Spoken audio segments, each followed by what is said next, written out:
Setiap pagi tubuhku makin hancur. Namun dokter bilang aku sehat. Suatu hari, tukang arloji tua memintaku melepas liontin pemberian anak tiriku. Saat ia membukanya, duniaku runtuh. Di balik emas itu, ada kapsul racun yang bekerja lewat panas tubuhku. Mereka membunuhku perlahan. Sebelum ceritanya dimulai, silakan tulis di kolom komentar dari daerah mana saja teman-teman yang menonton cerita ini.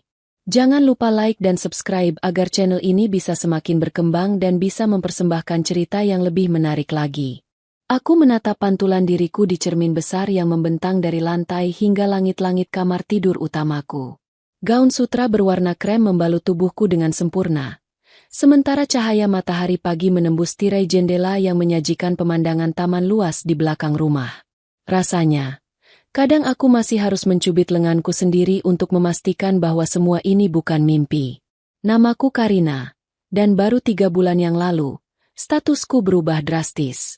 Dari seorang pegawai administrasi biasa di sebuah perusahaan logistik, menjadi istri dari Bramantio, seorang pengusaha properti sukses yang namanya sering muncul di majalah bisnis. Hidupku berubah seperti dongeng Cinderella. Bram bukan hanya kaya, dia juga tampan, berwibawa, dan sangat memanjakanku. Meski usianya 10 tahun lebih tua dariku dan berstatus duda, pesonanya tak bisa ditolak.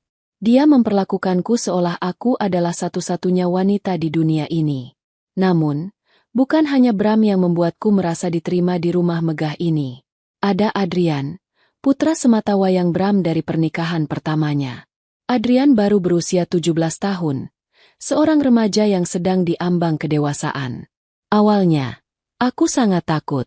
Aku sering mendengar cerita horor tentang ibu tiri yang dimusuhi oleh anak tirinya, atau anak remaja yang memberontak karena ayahnya menikah lagi. Aku sudah menyiapkan mental untuk ditolak, diacuhkan, atau bahkan dibenci. Tapi kenyataannya justru sebaliknya. Adrian adalah remaja paling sopan dan manis yang pernah kutemui. "Selamat pagi, Ibu," sapa Adrian saat aku menuruni tangga menuju ruang makan. Dia sudah duduk di sana, mengenakan seragam sekolah internasionalnya yang rapi, sedang mengoleskan selai di atas roti bakarnya. Senyumnya lebar, matanya menyipit ramah. Panggilan, Ibu, itu masih terdengar agak asing di telingaku, tapi juga menghangatkan hati. Dia tidak memanggilku Tante, atau sebutan kaku lainnya. Dia langsung memanggilku Ibu sejak hari pertama aku dan ayahnya menikah. "Pagi, Adrian. Kamu berangkat pagi sekali hari ini?" Tanyaku sambil menarik kursi di sebelah Bram yang sedang sibuk membaca berita di tabletnya. Bram menoleh, meletakkan tabletnya, lalu mengecup keningku lembut. "Pagi, sayang. Tidurmu nyenyak?" "Sangat nyenyak," jawabku sambil tersenyum. "Iya, Bu. Hari ini ada latihan debat untuk kompetisi antar sekolah bulan depan. Aku ingin datang lebih awal untuk persiapan materi," jawab Adrian antusias. Aku menuangkan teh hangat ke cangkirku. "Wah, hebat sekali. Ibu yakin kamu pasti menang. Kamu kan pintar bicara seperti ayahmu." Bram tertawa renyah. "Jangan puji dia terus. Nanti dia besar kepala." Tapi memang, Adrian mewarisi bakat negosiasiku. Suasana sarapan pagi itu begitu hangat. Tidak ada ketegangan. Tidak ada rasa canggung. Rumah besar ini tidak terasa dingin karena kehadiran mereka berdua. Aku merasa sangat beruntung. Tuhan sepertinya sedang membayar semua kesusahan hidupku di masa lalu dengan kebahagiaan yang melimpah ini. Hari itu adalah hari ulang tahunku yang ke-27. Ini adalah ulang tahun pertamaku sebagai istri Bram dan ibu sambung Adrian. Sejak pagi, Bram sudah memberitahuku untuk tidak memasak atau melakukan pekerjaan apapun. Dia sudah memesan tempat di sebuah restoran fine dining eksklusif di pusat kota untuk makan malam kami bertiga. Aku menghabiskan hari itu dengan pergi ke salon, memanjakan diri, sesuatu yang dulu jarang bisa kulakukan karena keterbatasan biaya. Malam harinya, kami duduk di meja bundar dengan taplak putih bersih di restoran yang terletak di lantai paling atas gedung pencakar langit. Pemandangan lampu kota Jakarta berkelap-kelip di bawah kami seperti hamparan berlian. Pelayan datang silih berganti membawakan hidangan yang namanya bahkan sulit kucerna. Tapi rasanya luar biasa lezat. Setelah hidangan penutup berupa kue coklat leleh disajikan, Bram mengeluarkan sebuah kotak bludru panjang berwarna biru tua. "Ini untukmu, sayang. Selamat ulang tahun," ucap Bram dengan suara baritonnya yang lembut. Aku membuka kotak itu. Di dalamnya terdapat sebuah gelang berlian yang sangat indah. Kilauannya menyilaukan mata. Aku ternganga. "Mas, ini mahal sekali." "Tidak ada yang terlalu mahal untuk istriku," jawab Bram sambil memakaikan gelang itu ke pergelangan tanganku. Aku merasa menjadi wanita paling bahagia. Namun, kejutan belum berakhir. Adrian, yang duduk di seberangku, berdeham pelan. Dia tampak sedikit gugup. Tangannya merogoh saku jasnya. "Ibu," panggil Adrian. Aku tidak punya uang sebanyak ayah untuk membelikan berlian. Tapi aku menemukan ini di toko barang antik minggu lalu. Saat melihatnya, aku langsung teringat pada ibu. Adrian mengeluarkan sebuah kotak kayu kecil yang terlihat tua namun artistik. Dia menyodorkannya padaku. Dengan hati-hati, aku membuka kotak kayu itu. Di atas bantalan satin merah yang sudah agak pudar, tergeletak sebuah kalung dengan liontin emas berbentuk oval. Liontin itu terlihat sangat kuno, dengan ukiran bunga-bunga kecil yang rumit di permukaannya.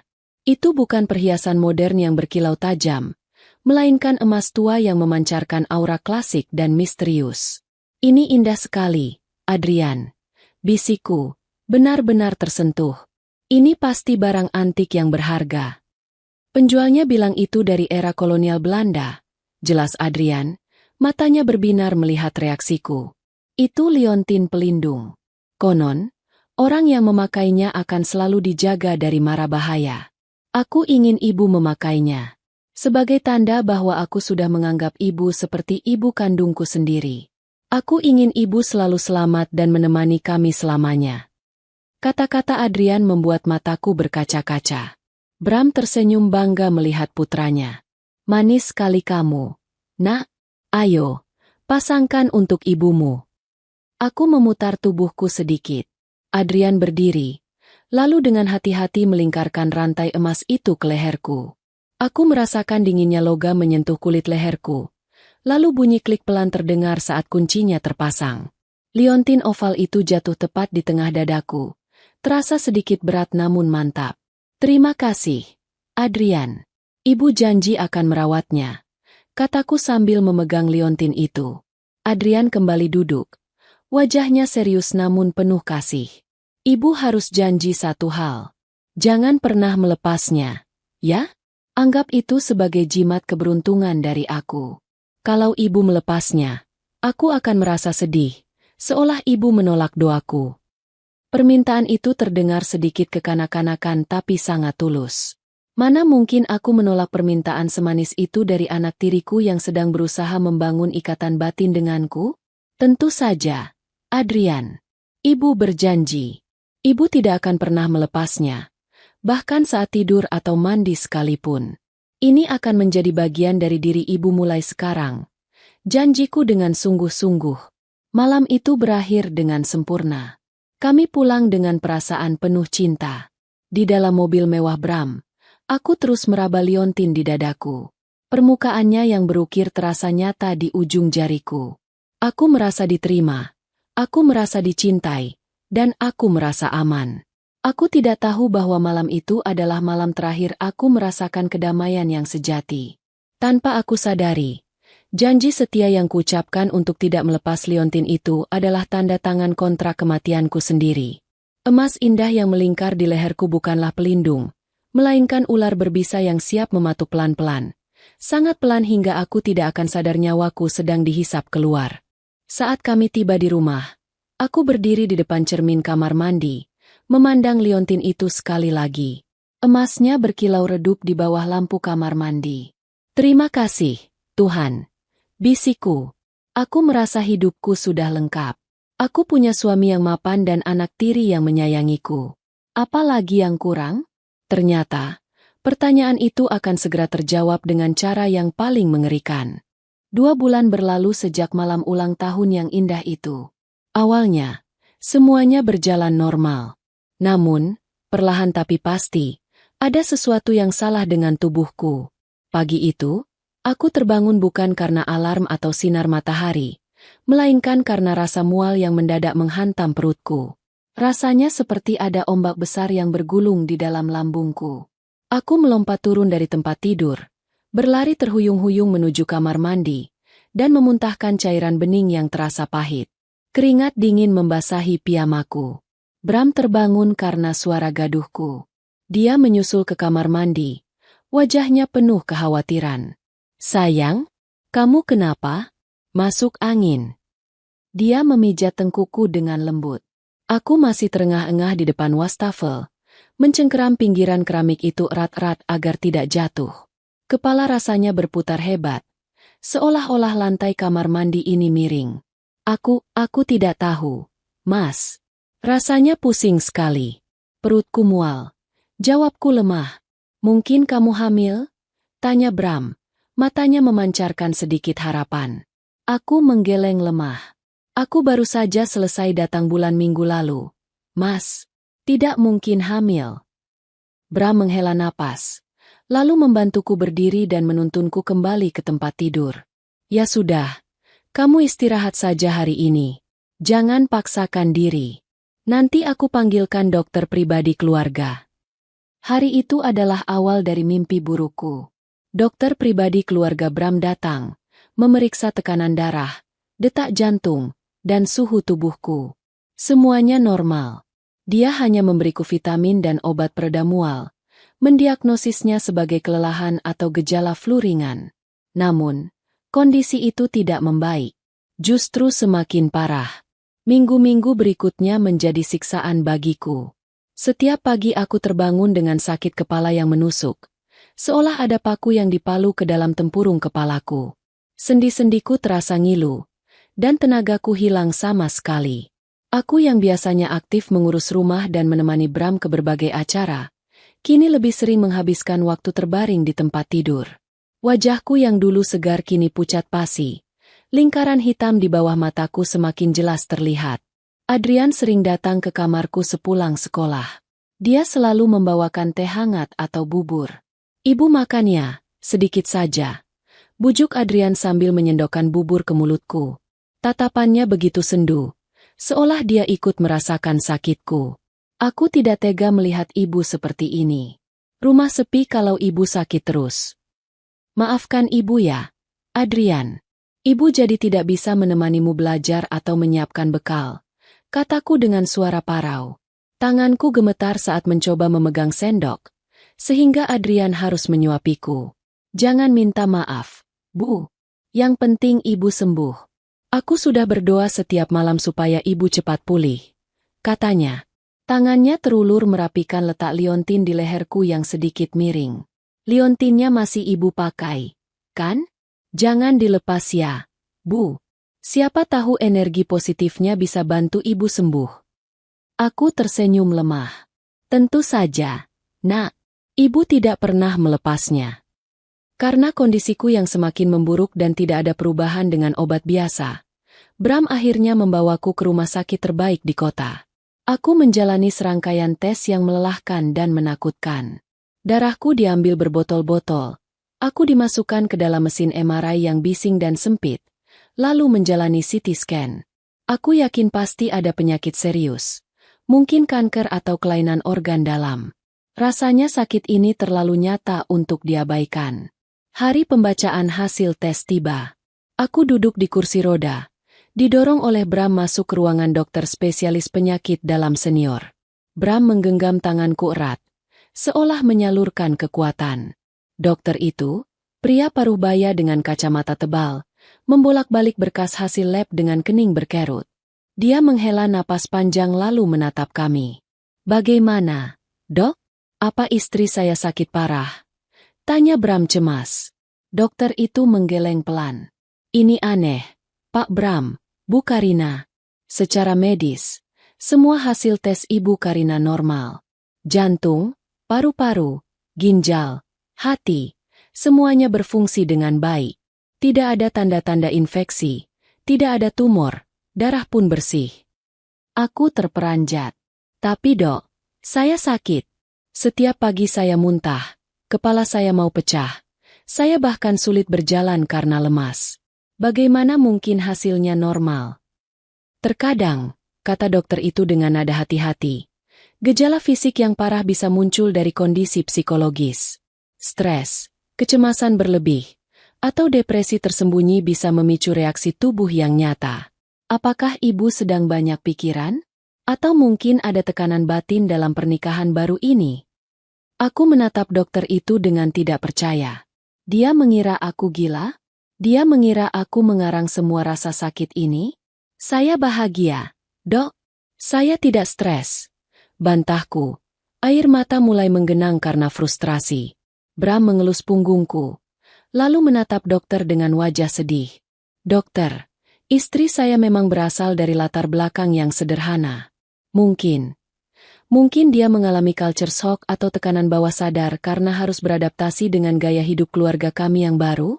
Dia sering cemas kalau tidak bisa menjadi ibu tiri yang baik. Ucapan Bram terdengar membela, tapi entah kenapa hatiku terasa tertusuk.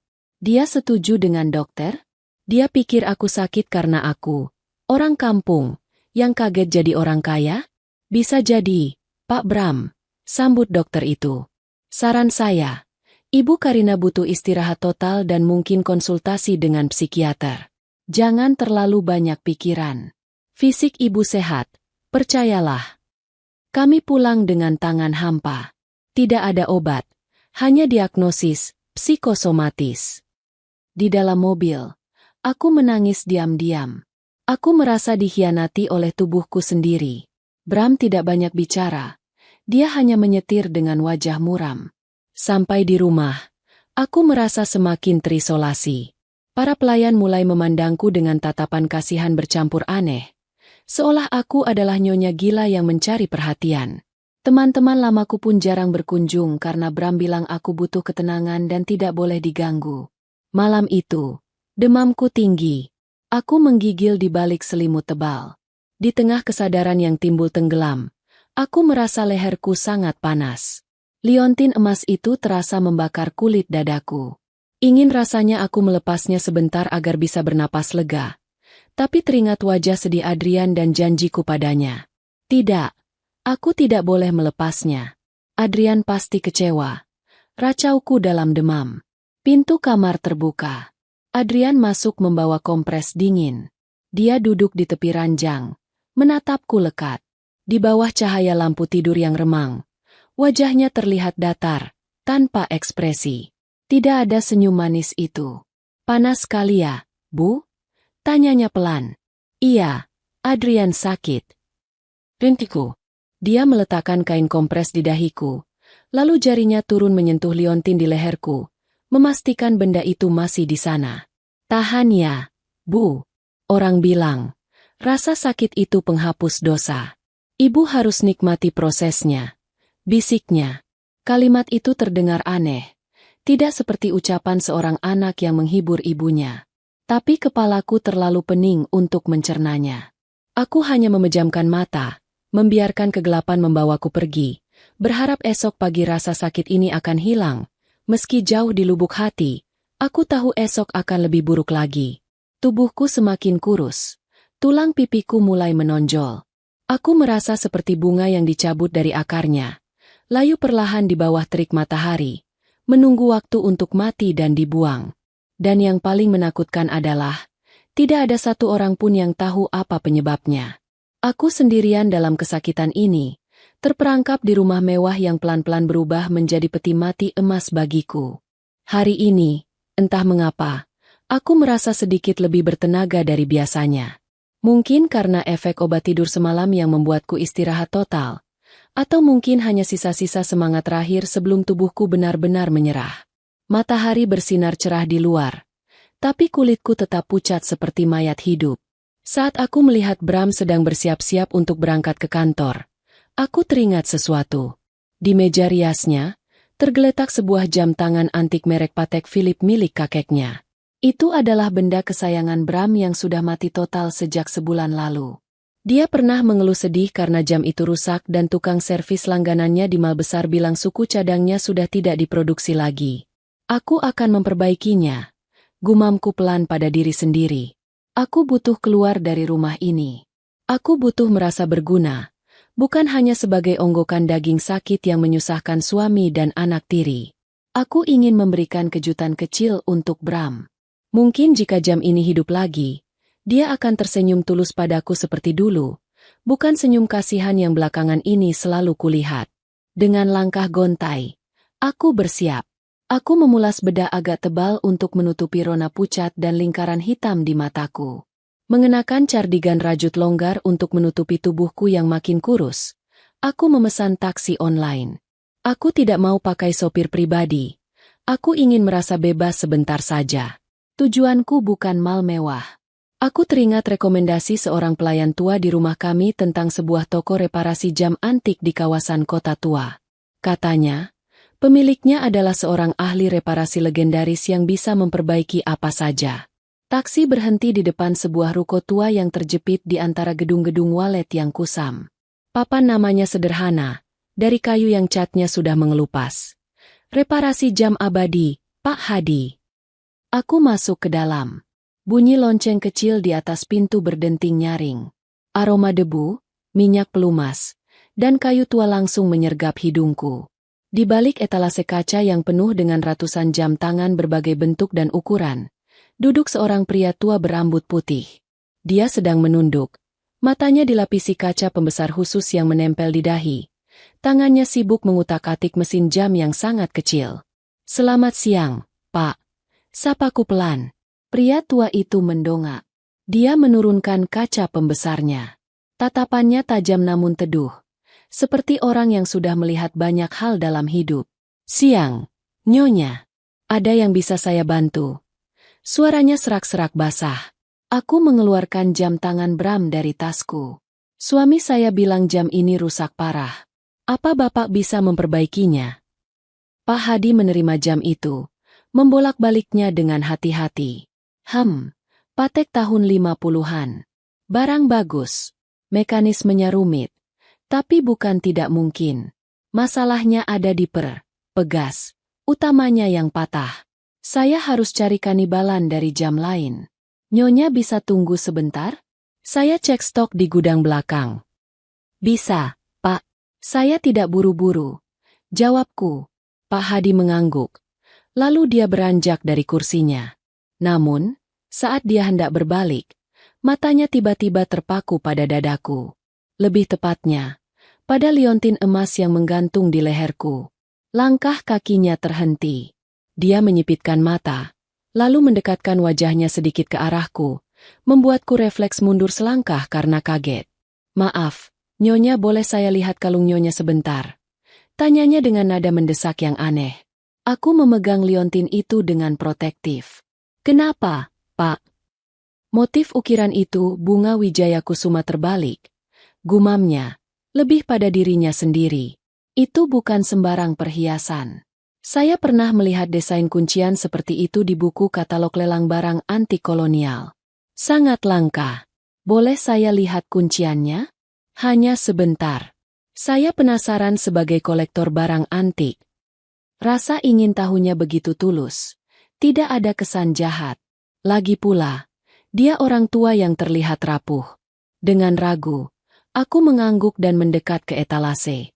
Pak Hadi kembali memakai kaca pembesarnya. Dia tidak menyentuh kulitku, hanya memegang liontin itu dengan ujung pinsetnya yang halus. Dia memutar liontin itu, mengamati bagian belakangnya yang polos. "Luar biasa," bisiknya. "Nyonya tahu sejarah benda ini?" "Ini hadiah dari anak tiri saya." Jawabku bangga. Katanya ini jimat pelindung. Pak Hadi terdiam sejenak. Dia menatapku lurus di mata. Ekspresinya berubah serius. "Nyonya, apakah Nyonya merasa tidak enak badan akhir-akhir ini?" Jantungku berdegup kencang. Bagaimana dia bisa tahu? "Maksud Bapak?" Wajah Nyonya pucat sekali. Pupil mata Nyonya sedikit melebar. Dan tangan Nyonya tremor halus. "Saya sering melihat gejala seperti ini pada...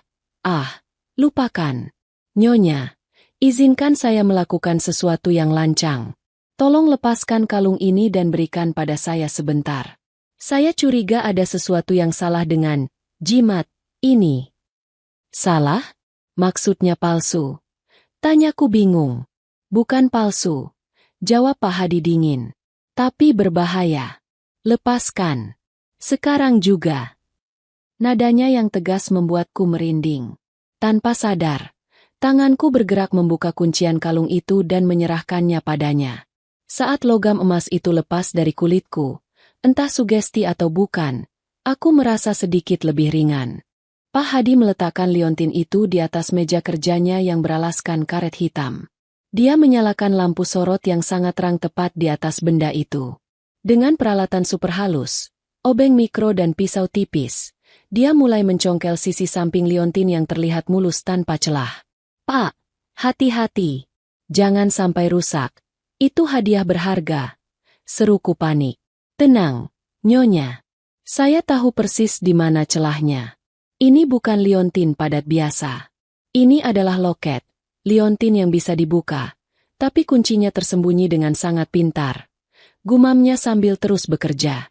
Klik. Suara kecil terdengar. Bagian belakang liontin itu terbuka seperti pintu rahasia. Aku menahan napas. Aku mengira akan melihat foto lama atau ukiran nama di dalamnya. Namun, yang ada di sana adalah sebuah rongga kecil. Dan di dalam rongga itu, terselip sebuah benda kecil seukuran biji beras, berbentuk kapsul transparan dengan banyak lubang-lubang mikro di permukaannya. Di dalam kapsul itu, terlihat cairan berwarna kekuningan yang tinggal setengah. Apa-apa itu? Tanyaku, suaraku bergetar. Pak Hadi mengambil kapsul itu dengan pinset, menjauhkannya dari wajah kami. Wajahnya tegang. Nyonya, saya pernah menjadi teknisi peralatan militer di masa muda saya. Saya tahu mekanisme ini. Jelas Pak Hadi dengan nada grim. Kapsul ini terbuat dari polimer yang bereaksi terhadap panas. Saat Nyonya memakainya, panas tubuh Nyonya menghangatkan kapsul ini. Pori-pori mikronya akan membesar dan melepaskan uap dari cairan di dalamnya. Sedikit demi sedikit. Sangat halus sehingga tidak berbau dan tidak terasa. Aku mundur selangkah, menabrak kursi di belakangku. Cairan apa itu? Melihat gejala Nyonya mual, pusing, tremor, dan hasil medis yang normal, Pak Hadi menatapku dengan sorot mata penuh belas kasihan. Ini kemungkinan besar neurotoksin dosis rendah. Arsenik cair atau sejenis racun saraf modern yang dimodifikasi agar mudah menguap. Ini dirancang untuk membunuh pelan-pelan. Membuat korbannya tampak sakit alami. Organ tubuh rusak satu persatu, sampai akhirnya gagal jantung atau gagal napas. Duniaku runtuh seketika. Ruangan toko yang sempit itu terasa berputar. Aku memegang pinggiran meja agar tidak ambruk. Adrian, anak manis itu, dia memberiku ini. Dia bilang ini pelindung. Dia bilang ini agar aku selamat. Dia memintaku tidak pernah melepasnya agar racun ini terus bekerja setiap detik dalam hidupku. Tidak mungkin. Adrian sayang padaku. Bisikku. Air mata mulai menetes tak tertahankan. Dia anak yang baik, suamiku juga. Siapa yang memberikan ini? Tanya Pak Hadi tegas. Anak tiriku. Adrian. Jawabku terseduh. Dan siapa yang paling diuntungkan jika Nyonya meninggal? Pertanyaan itu menampar kesadaranku. Warisan. Orang tuaku meninggal karena kecelakaan setahun lalu dan meninggalkan asuransi serta aset properti yang cukup besar. Semua baru saja cair dan dialihkan ke namaku bulan lalu, tepat setelah aku menikah. Jika aku mati, otomatis Bram, suamiku, akan mewarisi semuanya. Dan Adrian adalah anak Bram. Ya Tuhan. Aku menutup mulutku, menahan jeritan. Selama ini aku tidur dengan musuh. Aku merawat anak ular yang mematuku setiap hari dengan senyuman manis. Kepalaku yang sakit tiba-tiba terasa jernih karena syok. Semua perhatian mereka, semua kebaikan itu, semuanya palsu. Pak Hadi, tolong saya. Pintaku putus asa. Apa yang harus saya lakukan? Kalau saya pulang dan melabrak mereka, mereka pasti akan menyangkal dan membuang buktinya. Saya tidak punya siapa-siapa lagi. Pak Hadi diam sejenak. Lalu dia mengambil sebuah toples kaca kecil, memasukkan kapsul racun itu ke dalamnya, dan menutupnya rapat-rapat. Nyonya harus kuat. Kalau Nyonya langsung marah sekarang, Nyonya kalah. Mereka punya uang dan kuasa. Nyonya hanya punya tuduhan, kata Pak Hadi bijak. Dia beranjak ke rak belakang, mengambil sejumput gula batu kecil yang sudah dikikis hingga seukuran kapsul tadi, lalu memasukkannya ke dalam kompartemen liontin itu. Dia menutup kembali liontin itu hingga rapat seperti semula. Pakailah ini kembali, katanya sambil menyerahkan liontin yang sekarang isinya tidak berbahaya. Pulanglah. Bersikaplah biasa saja. Pura-puralah Nyonya makin sakit. Biarkan mereka merasa menang. Sementara itu, Nyonya kumpulkan bukti.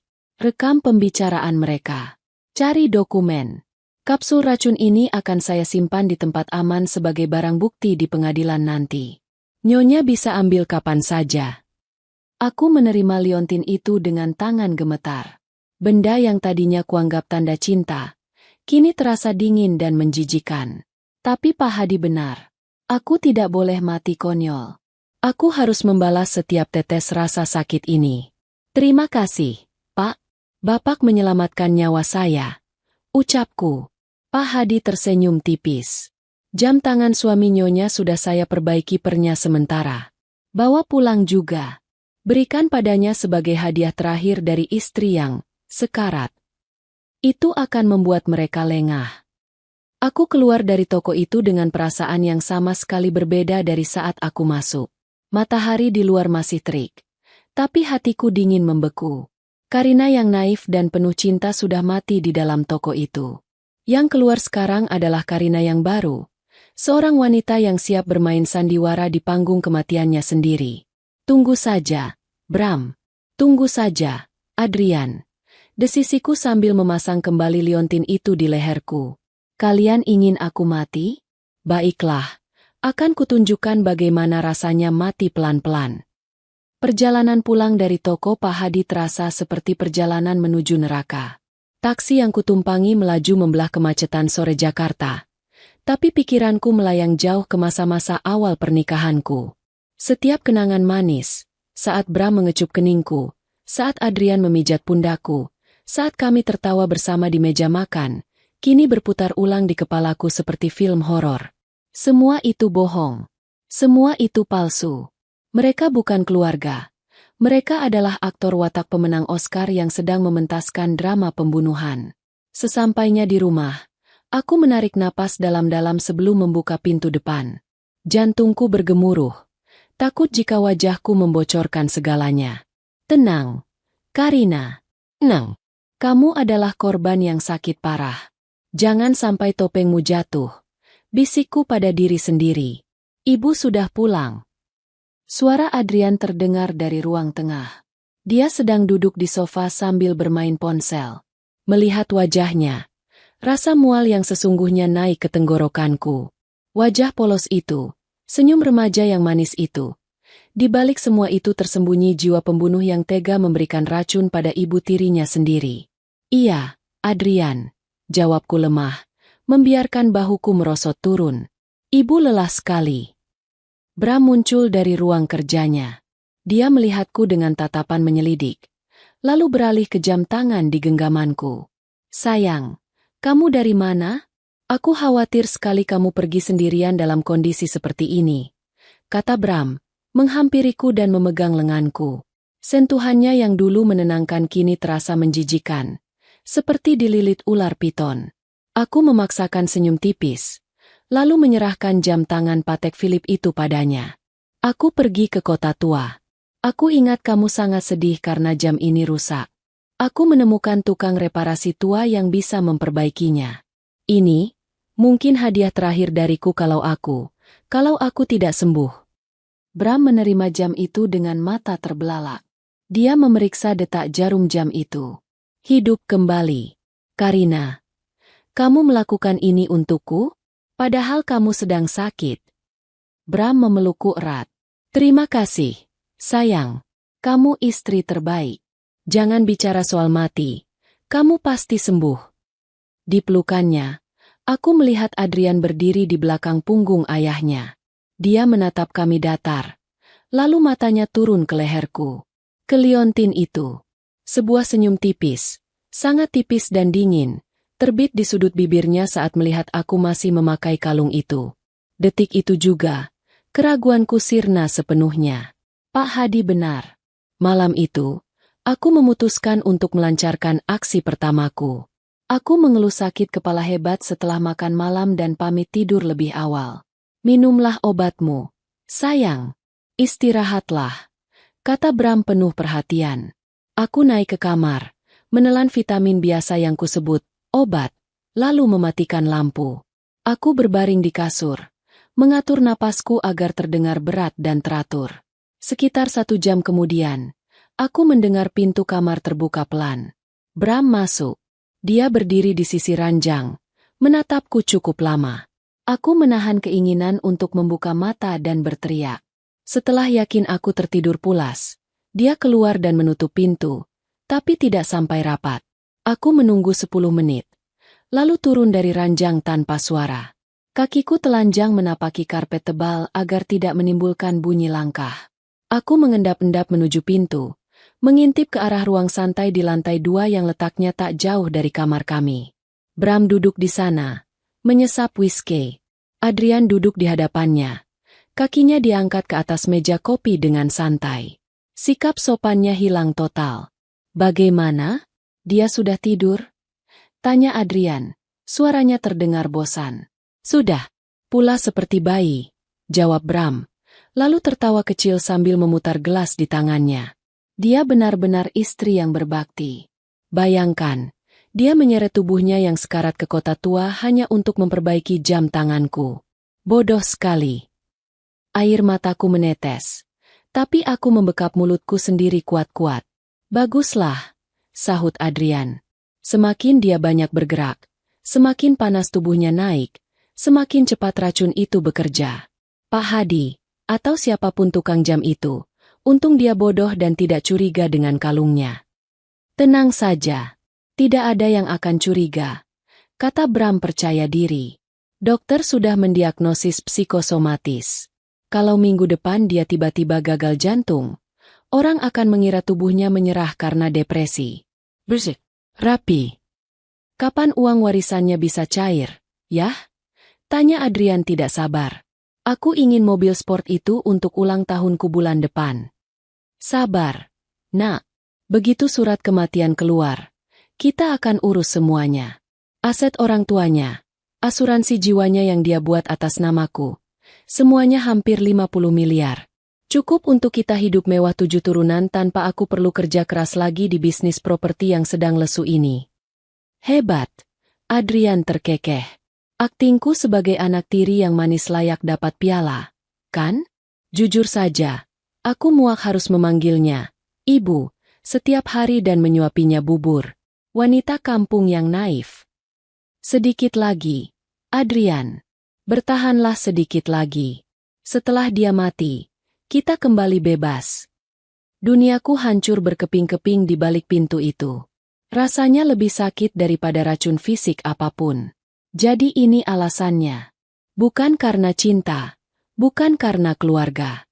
Hanya karena uang 50 miliar. Mereka melihatku bukan sebagai manusia, tapi sebagai celengan babi yang harus dipecahkan. Aku mundur perlahan. Kembali ke kamar tidur dengan hati yang remuk redam namun terbakar amarah. Aku merangkak naik ke tempat tidur, menarik selimut sampai menutupi kepala. Di dalam kegelapan, aku menangis tanpa suara. Bukan tangisan kesedihan, melainkan tangisan kematian bagi Karina yang lama. Malam itu, di bawah selimut tebal, aku bersumpah demi nyawaku yang tersisa, aku tidak akan mati. Aku akan menjadi mimpi buruk yang tidak pernah mereka bayangkan. Pagi harinya, aku bangun dengan tekad baru. Tubuhku sebenarnya mulai terasa lebih segar karena racun itu sudah tidak masuk ke sistemku sejak kemarin siang. Pusingku berkurang drastis, dan tanganku tidak lagi gemetar. Tapi, musuhku tidak boleh tahu itu. Jika mereka tahu aku sembuh, mereka mungkin akan mencari cara lain untuk membunuhku. Cara yang lebih cepat dan kasar. Seperti kecelakaan mobil atau jatuh dari tangga. Aku masuk ke kamar mandi dan mengunci pintu. Aku menatap wajahku di cermin. Kulitku mulai terlihat sedikit merona kembali. Ini masalah, pikirku. Aku membuka laci riasku. Aku mengambil foundation dengan warna 2 tingkat lebih terang dari kulitku. Kutepuk-tepuk di seluruh wajah dan leher, menciptakan efek pucat pasi yang sakit. Aku mengambil eyeshadow warna ungu gelap dan abu-abu, membaurkannya tipis-tipis di bawah mata untuk membuat lingkaran hitam yang dramatis. Terakhir, aku membiarkan bibirku kering tanpa pelembab dan menambahkan sedikit concealer agar terlihat pecah-pecah dan putih. Hasilnya sempurna. Di cermin, aku terlihat seperti mayat berjalan. Mulai sekarang, ini panggung sandiwaraku, bisikku. Aku keluar kamar dengan langkah diseret. Saat menuruni tangga, aku sengaja memegang railing tangga dengan tangan gemetar yang dibuat-buat. Bram dan Adrian sudah ada di meja makan. Pagi, sayang. Sapaku dengan suara parau yang kubuat seolah kehabisan napas. Ya ampun, Karina. Bram berdiri, menghampiriku dengan wajah cemas, andalannya. Kamu terlihat lebih buruk dari kemarin. Haruskah kita ke rumah sakit lagi? Tidak usah, Mas, tolakku, sambil duduk pelan sekali seolah tulangku rapuh. Dokter bilang ini cuma stres. Aku cuma butuh istirahat di rumah. Jangan buang uang lagi untuk rumah sakit. Ibu mau bubur, tawar Adrian. Tidak, Adrian, perut ibu mual sekali melihat makanan. Jawabku sambil memalingkan wajah, pura-pura ingin muntah. Adrian dan Bram bertukar pandang. Sekilas, aku menangkap kilatan kepuasan di mata mereka. Mereka pikir racunnya bekerja lebih cepat dari dugaan. Hari-hari berikutnya menjadi rutinitas akting yang melelahkan. Aku harus menahan diri untuk tidak makan saat ada mereka. Aku menyembunyikan roti dan biskuit di dalam lemari bajuku, dan memakannya diam-diam saat mereka pergi, hanya untuk menjaga tenagaku tetap ada. Aku juga mulai mempelajari gerak-gerik mereka dengan lebih detail. Aku menyadari betapa cerobohnya mereka karena merasa sudah menang. Bram sering meninggalkan ponselnya tidak terkunci di meja. Adrian sering bicara kasar dengan teman-temannya di telepon saat mengira aku tidur di kamar sebelah. Suatu siang, aku merencanakan sebuah adegan kecil untuk menguji seberapa jauh hilangnya hati nurani mereka. Aku menunggu Adrian pulang sekolah. Saat aku mendengar suara mobilnya masuk garasi, aku bersiap di puncak tangga. Ketika Adrian membuka pintu depan dan masuk ke foyer, aku berjalan keluar kamar. Adrian. Panggilku lemah. Dia mendongak. Ya, Bu. Aku melangkah menuruni satu anak tangga, lalu sengaja melipat kakiku seolah lemas dan menjatuhkan diri ke lantai karpet koridor atas. Brooke. Suaranya cukup keras. Aku tergeletak di sana, mengerang kesakitan. Aduh, tolong. Rintiku. Adrian tidak langsung berlari naik. Dia diam di bawah sana selama 5 detik penuh.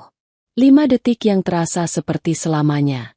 Dari sudut mataku yang menyipit, aku melihatnya. Dia tidak panik. Dia justru tersenyum. Dia melihat jam tangannya, seolah menghitung waktu kematianku.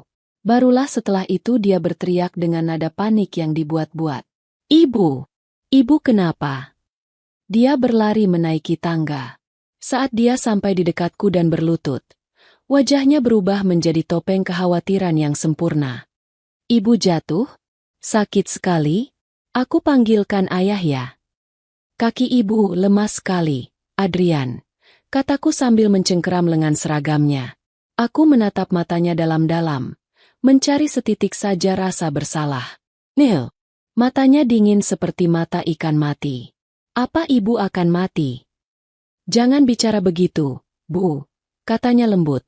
Tapi tangannya meremas tanganku agak terlalu keras, hampir menyakitkan. Ibu pasti kuat. Kan ada kalung itu yang melindungi ibu. Kalimat itu memastikan segalanya. Dia sedang mengejekku tepat di mukaku. Iya, kalung ini.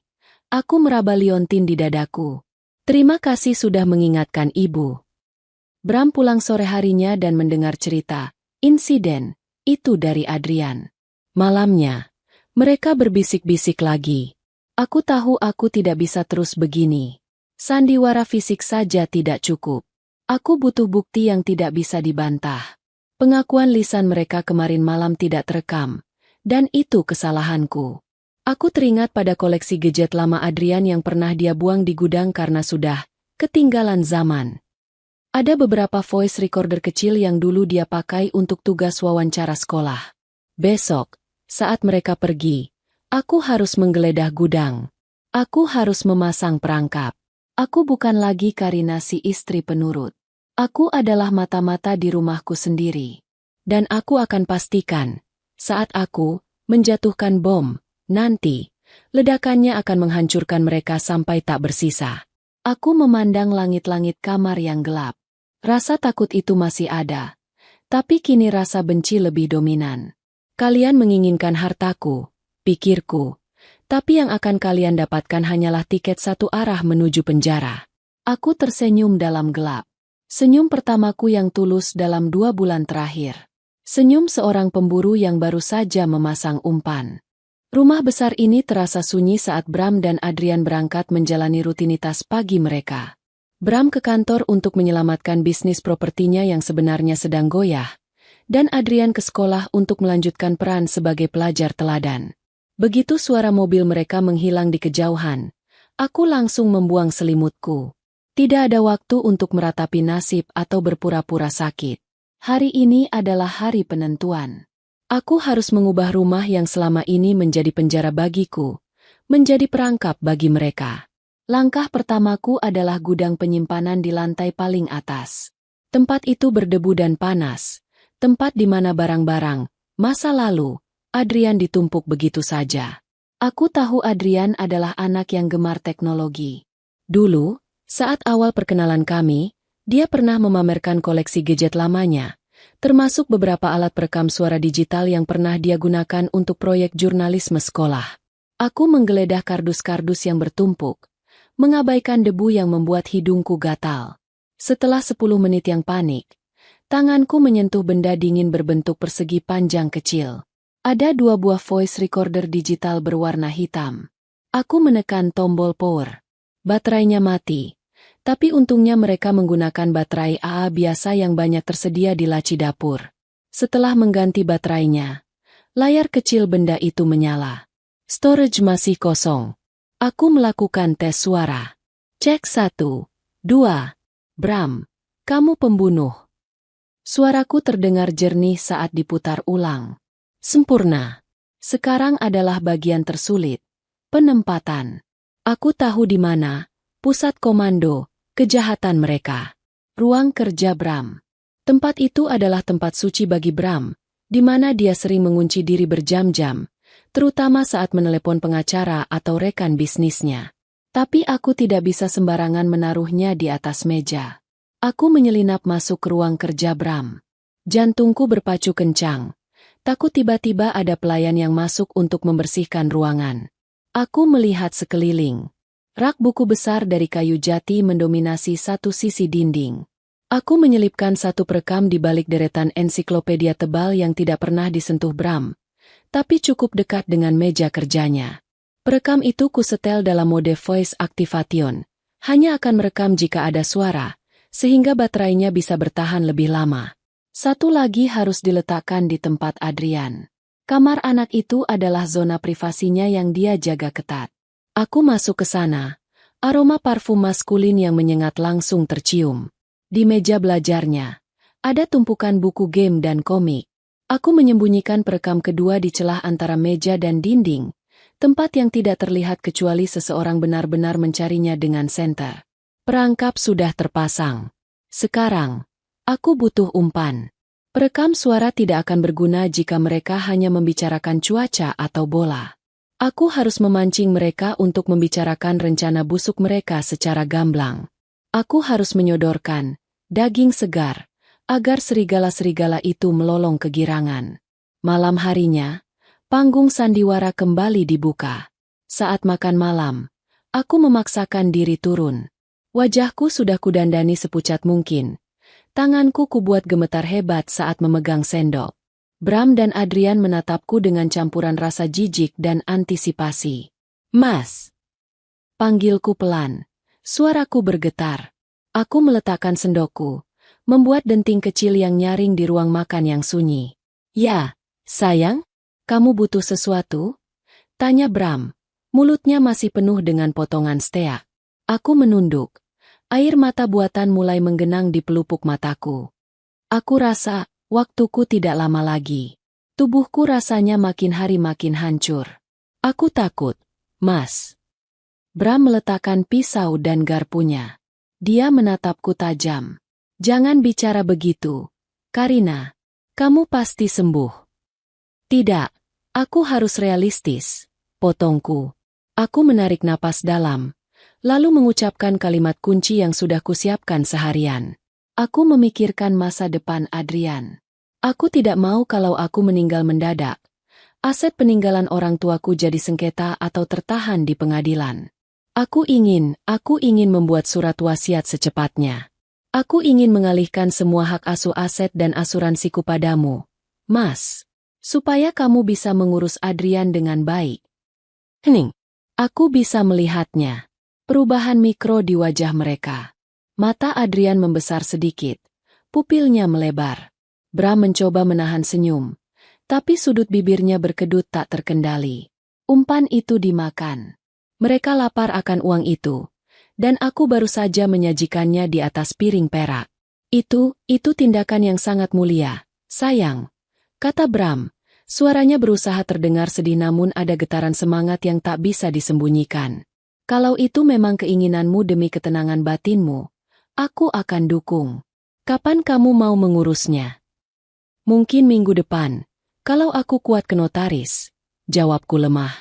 "Tapi tolong siapkan berkasnya ya, Mas." Tentu saja. Aku akan siapkan semuanya. Kamu istirahat saja," ujar Bram cepat. Terlalu cepat. Malam itu, aku tidak bisa tidur. Aku menunggu. Jam dinding menunjukkan pukul 2 pagi. Rumah sudah gelap gulita. Aku keluar kamar dengan kaki telanjang, menyusup kembali ke ruang kerja Bram. Pintunya tidak terkunci. Dengan tangan gemetar, aku meraba balik deretan ensiklopedia dan mengambil perekam suara itu. Aku kembali ke kamar mandi, mengunci pintu, dan memasang earphone. Tanganku dingin saat menekan tombol play. Awalnya hanya suara kresek. Lalu, suara Bram terdengar jelas. "Kau dengar itu tadi, Adrian? Dia menyerahkan dirinya sendiri. Dia mau buat wasiat minggu depan." Lalu suara tawa Adrian meledak. Tawa yang mengerikan, penuh cemoohan. "Bodoh sekali. Dia benar-benar sapi perah yang bodoh. Kita bahkan tidak perlu memalsukan tanda tangannya. Dia akan memberikannya sukarela sebelum mati. Tapi kita harus hati-hati." Suara Bram lagi. "Pastikan dia bertahan hidup sampai tanda tangan itu kering. Jangan naikkan dosis racunnya dulu. Biarkan dia sekarat pelan-pelan seperti sekarang." "Tenang saja. Yah, kapsul di liontin itu sudah didesain sempurna. Dia menghirup racun itu setiap detik. Paru-parunya pasti sudah mulai rusak. Begitu dia tanda tangan, baru kita bisa bantu dia pergi lebih cepat. Mungkin overdosis obat tidur." "Ide bagus. Kita buat seolah dia bunuh diri karena depresi penyakitnya. Bersih. 50 miliar di tangan kita. Nah, kita akan kaya raya." Aku melepas earphone dengan kasar. Perutku mual. Kali ini bukan karena akting atau racun, tapi karena rasa jijik yang luar biasa.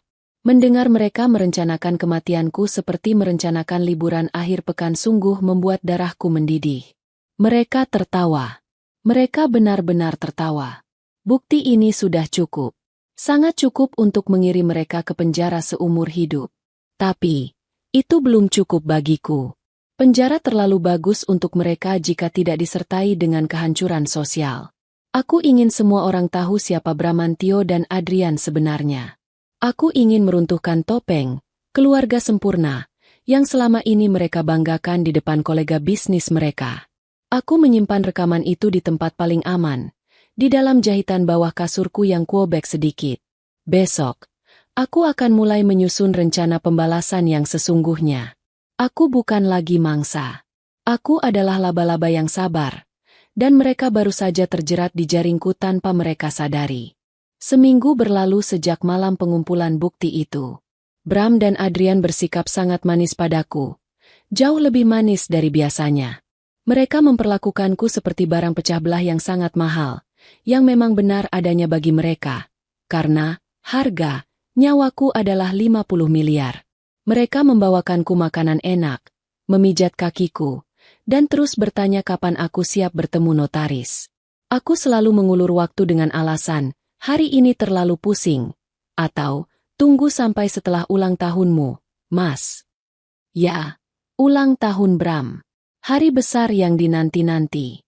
Bram berencana mengadakan pesta mewah di ballroom salah satu hotel bintang 5 miliknya. Dia mengundang ratusan orang, kolega bisnis, pejabat lokal, hingga wartawan media gaya hidup. Bagi Bram, pesta ini bukan sekadar perayaan umur, tapi juga ajang pamer kesuksesan dan citra diri. Dia ingin menunjukkan pada dunia bahwa bisnisnya baik-baik saja, meski aku tahu laporan keuangannya merah. Sore itu, Bram sedang mencoba setelan jas barunya di kamar. Dia mematut diri di cermin dengan bangga. Sayang, kataku dari tempat tidur. Aku sedang duduk bersandar, memegang sebuah buku yang tidak kubaca. Soal pestamu besok malam.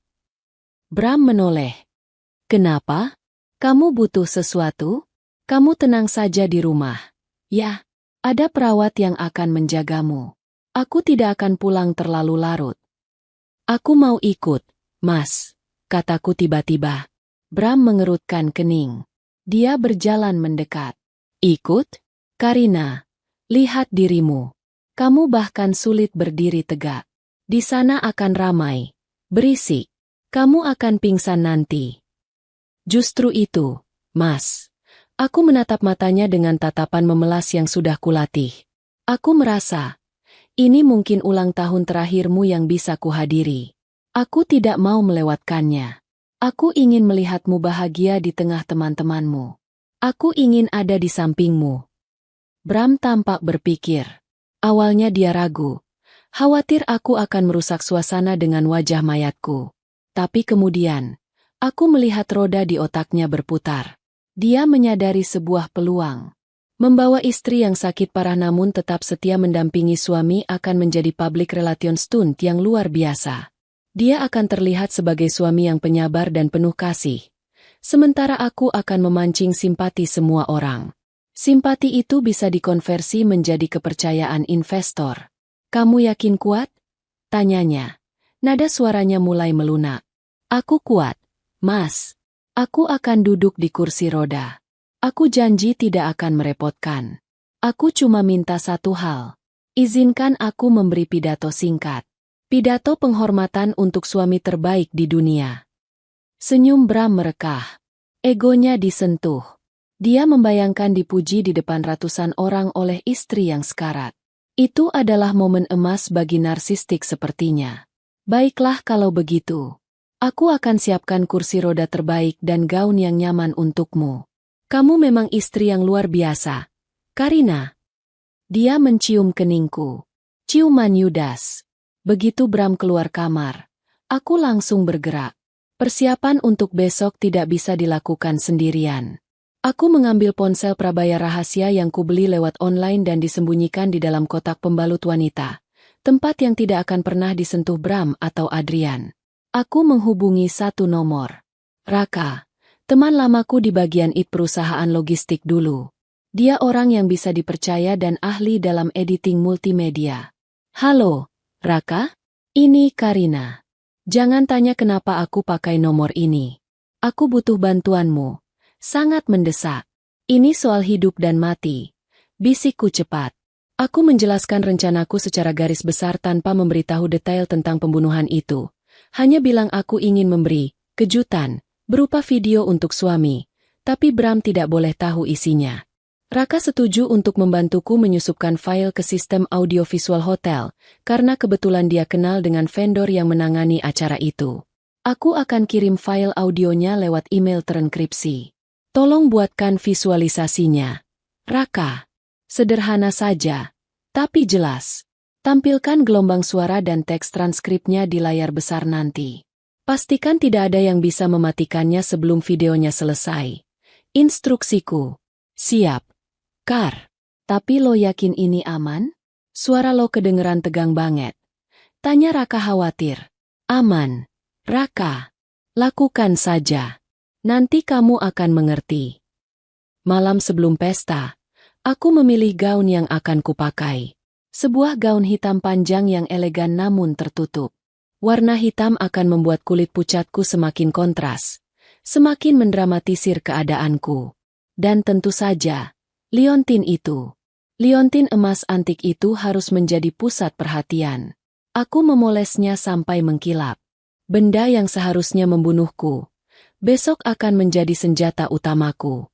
Aku berdiri di depan cermin, memegang liontin itu. Besok, bisikku pada pantulan diriku yang kurus.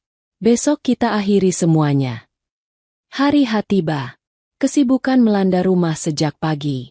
Penata rias dan penata rambut datang untuk mendandani Bram dan Adrian. Aku menolak dirias oleh profesional. Aku mau dandan sendiri saja, sederhana. Alasanku.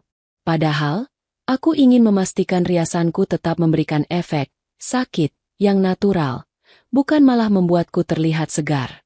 Malam harinya, kami berangkat dengan limosin sewaan. Bram duduk di sampingku, menggenggam tanganku. Adrian duduk di hadapan kami, sibuk dengan ponselnya, mungkin sedang membual pada teman-temannya tentang pesta malam ini.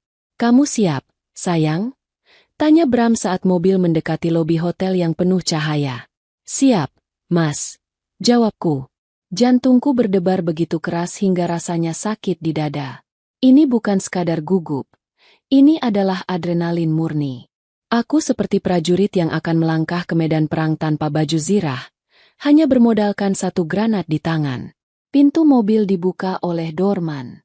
Blitz kamera wartawan langsung menyambar kami. Bram tersenyum lebar, melambaikan tangan dengan penuh percaya diri.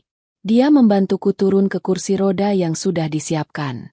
Aku duduk di sana, menunduk lemah, membiarkan rambutku sedikit menutupi wajah. Kami memasuki ballroom yang megah.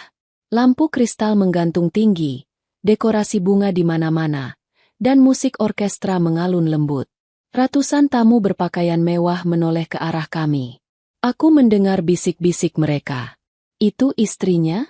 Ya ampun, kasihan sekali. Pak Bram hebat ya, tetap setia merawat istri sakit. Lihat betapa pucatnya dia. Bram mendorong kursi rodaku membelah kerumunan layaknya pahlawan yang membawa korban perang. Dia menikmati setiap tatapan iba dan kagum yang diarahkan padanya. Adrian berjalan di belakang kami, memasang wajah sedih yang terlatih. Kami sampai di meja VIP di depan panggung utama. Bram membungkuk, membisikkan sesuatu di telingaku. Nanti saat pidato, bicaralah yang pelan saja biar dramatis. Jangan lupa sebutkan betapa baiknya aku dan Adrian merawatmu. Aku mengangguk pelan, menahan keinginan untuk meludahi wajahnya yang tampan itu. Tentu, Mas. Aku akan menceritakan semuanya. Acara dimulai. Sambutan demi sambutan berlalu. Aku duduk diam, mataku menyapu ruangan, mencari posisi operator layar di sudut belakang. Aku melihat seseorang memberi kode jempol kecil dari jauh. Itu pasti orang suruhan Raka. File sudah siap. MC naik ke panggung dengan suara lantang. Dan sekarang, momen yang paling menyentuh hati. Kita akan mendengarkan persembahan kasih dari Ibu Karina, istri tercinta Bapak Bramantio, yang meski dalam kondisi kesehatan kurang baik, bersikeras hadir untuk memberikan penghormatan pada suaminya. Beri tepuk tangan yang meriah. Tepuk tangan membahana. Bram mendorong kursi rodaku ke atas panggung, lalu dia menyerahkan mikrofon padaku dan mundur beberapa langkah, berdiri di samping Adrian dengan pose siap menerima pujian. Aku memegang mikrofon dengan tangan yang kubuat gemetar hebat. Ruangan hening. Semua mata tertuju padaku. Aku menarik napas dalam-dalam, menghirup udara ballroom yang dingin. Ini dia. Selamat malam. Suaraku parau, bergema di seluruh ruangan. Suamiku, Bramantio dan anakku, Adrian, adalah dua orang yang paling berpengaruh dalam hidupku saat ini. Tanpa mereka, aku tidak akan berada di kondisi ini sekarang. Tamu-tamu tersenyum haru, mengira itu pujian. Bram mengangguk-angguk bangga. Malam ini, aku ingin memberikan hadiah spesial. Sebuah rekaman, kenangan, yang tidak akan pernah bisa dilupakan oleh siapapun di sini. Tolong, putar videonya. Aku menoleh ke arah layar raksasa di belakang panggung. Bram tersenyum, mengira akan melihat foto-foto pernikahan kami. Layar menjadi hitam sejenak. Lalu, sebuah gambar statis muncul. Gambar diagram teknis sebuah liontin antik dengan kapsul merah menyala di tengahnya. Judul besar tertulis di atasnya. Mekanisme pembunuhan. Senyum di wajah Bram lenyap seketika. Adrian ternganga. Sebelum mereka sempat bereaksi, suara rekaman itu meledak dari speaker kualitas konser yang mengelilingi ruangan. Kau dengar itu tadi, Adrian? Dia menyerahkan dirinya sendiri. Dia mau buat wasiat minggu depan. Suara Bram terdengar jelas, jernih, dan mengerikan.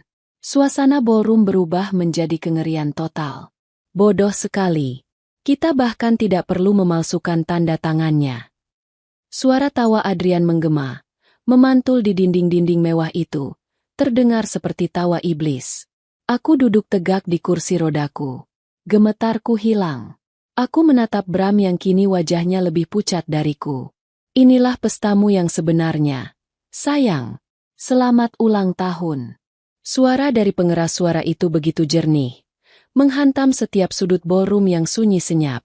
Rekaman pembicaraan Bram dan Adrian terus berputar, menelanjangi setiap rencana busuk mereka tanpa ampun. 50 miliar di tangan kita. Nak, kita akan kaya raya. Kalimat terakhir dari rekaman itu menggema, lalu perlahan memudar, menyisakan kesunyian yang mencekam. Ratusan pasang mata yang tadinya menatapku dengan iba, kini beralih menatap Bram dan Adrian dengan tatapan ngeri dan jijik.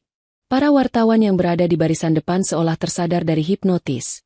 Lampu blitz kamera mereka mulai menyambar-nyambar gila-gilaan.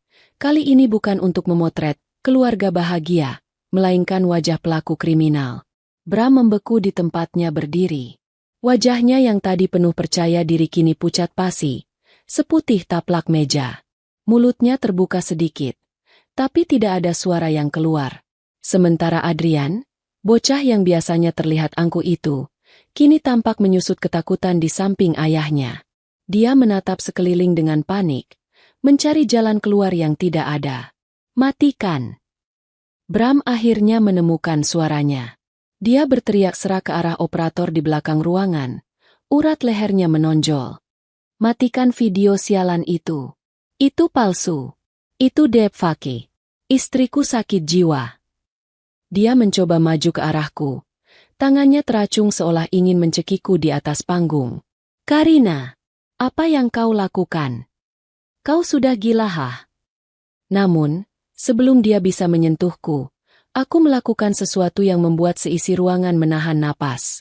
Aku, yang selama 2 jam terakhir duduk lemas di kursi roda, perlahan meletakkan mikrofon di pangkuanku. Tanganku mencengkeram pegangan kursi, lalu dengan mantap, aku mendorong tubuhku naik. Aku berdiri, tegak, tanpa gemetar, tanpa bantuan. Kakiku tidak lumpuh, Mas, kataku lantang. Tanpa mikrofon pun suaraku terdengar cukup jelas di keheningan itu. Dan aku tidak gila. Satu-satunya penyakitku adalah mempercayai bahwa kau dan anakmu adalah manusia. Kau! Bram mundur selangkah. Matanya terbelalak tak percaya melihatku berdiri setinggi dia.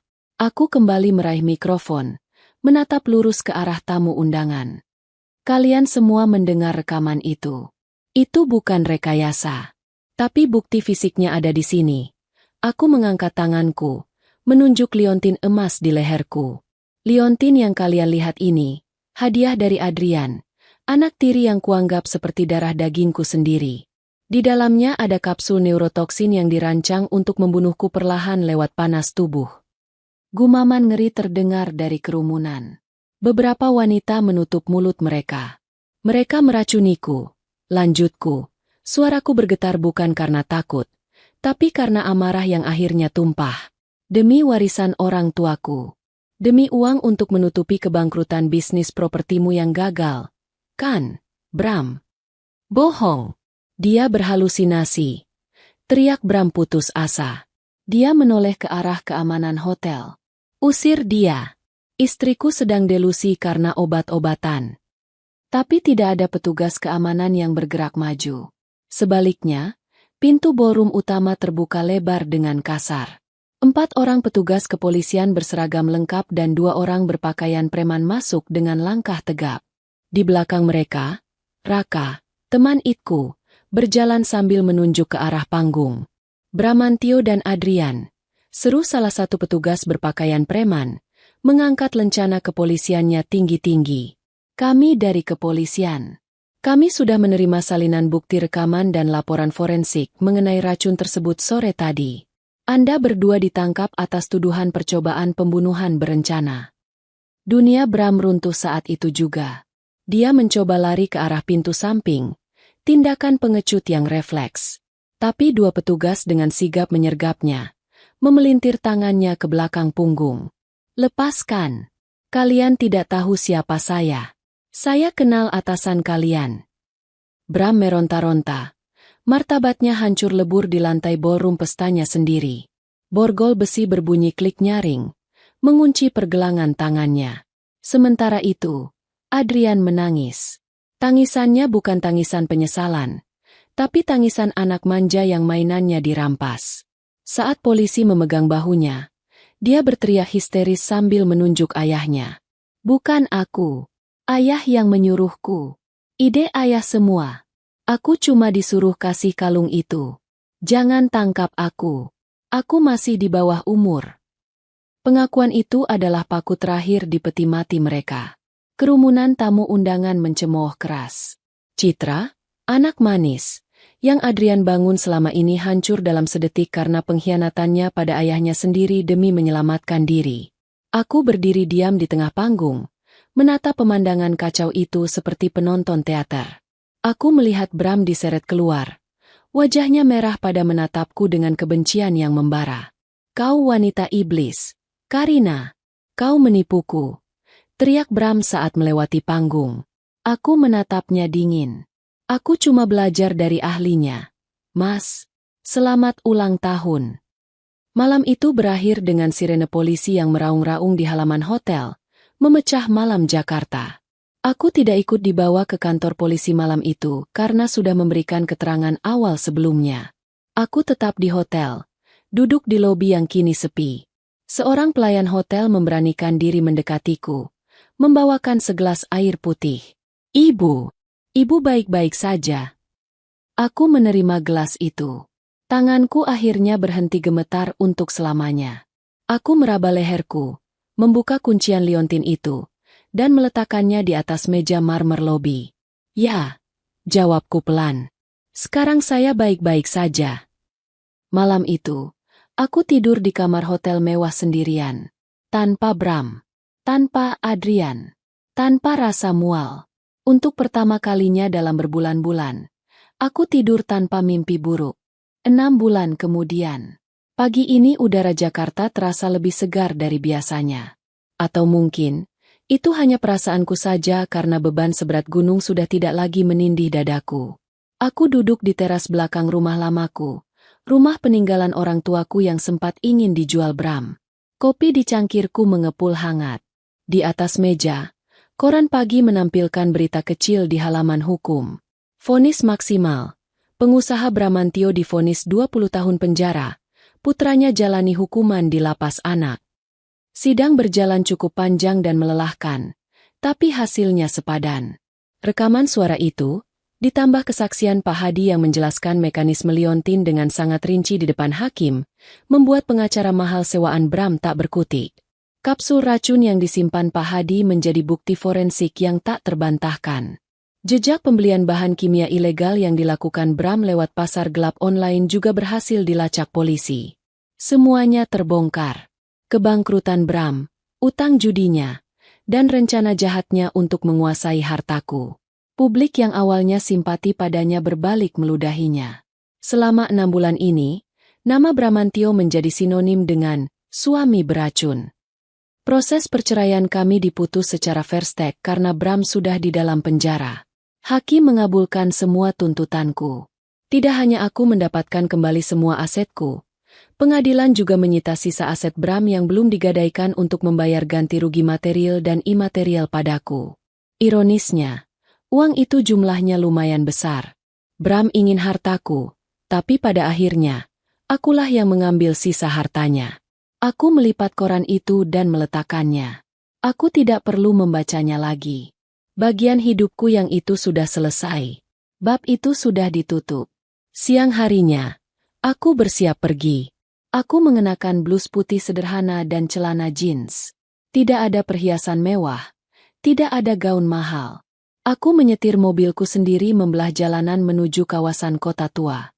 Toko, reparasi jam abadi, masih terlihat sama seperti 6 bulan lalu.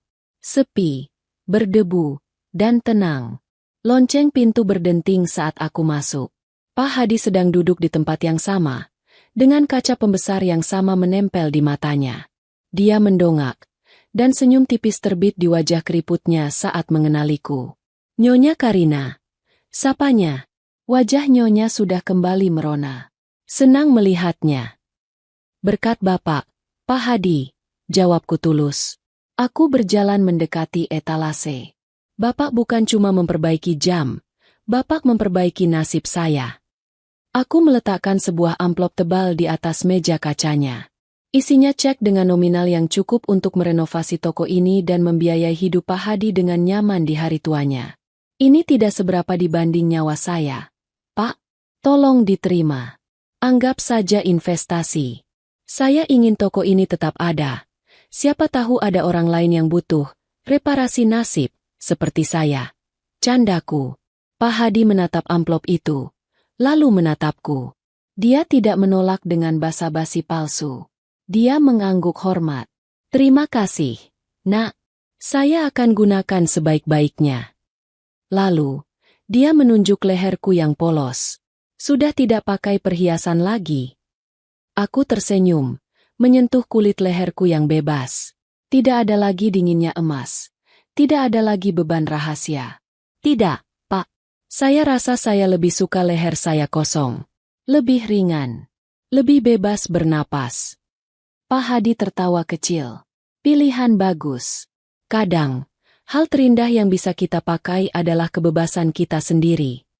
Kami berbincang sebentar tentang jam tangan dan cuaca. Obrolan ringan yang sangat manusiawi. Tidak ada drama. Tidak ada kepura-puraan. Sebelum pamit, aku melihat jam tangan Patek Philippe milik Bram yang dulu diperbaiki di sini. Rupanya polisi mengembalikannya padaku sebagai bagian dari aset sitaan. Pak Hadi, jam ini. Aku mengeluarkan jam itu dari tasku. Bapak mau menyimpannya? Atau mempretelinya untuk suku cadang? Itu jam bagus, kata Pak Hadi. Sayang kalau dihancurkan. Kalau begitu, jual saja. Uangnya untuk Bapak. Saya tidak mau melihat benda ini lagi. Benda ini mengingatkan saya pada waktu yang terbuang sia-sia untuk mencintai orang yang salah. Pak Hadi menerima jam itu. Baiklah, akan saya carikan pemilik baru yang lebih menghargai waktu. Aku melangkah keluar dari toko tua itu. Matahari sore menyinari wajahku. Hangat, tapi tidak membakar. Aku berjalan menuju mobilku. Langkahku ringan. Aku teringat Karina yang 6 bulan lalu masuk ke toko ini dengan tubuh sekarat dan hati yang hancur. Karina itu sudah tidak ada. Kini, aku adalah wanita baru. Aku punya luka. Tentu saja. Pengkhianatan itu meninggalkan bekas yang mungkin tidak akan pernah hilang sepenuhnya. Aku akan sulit mempercayai orang lagi di masa depan. Tapi itu tidak masalah. Untuk saat ini, aku punya diriku sendiri. Dan ternyata, itu sudah cukup. Aku menyalakan mesin mobil, memutar lagu kesukaanku di radio, dan melaju pergi meninggalkan masa lalu di kaca spion. Tidak ada lagi racun. Tidak ada lagi sandiwara. Hanya ada aku, jalanan terbuka,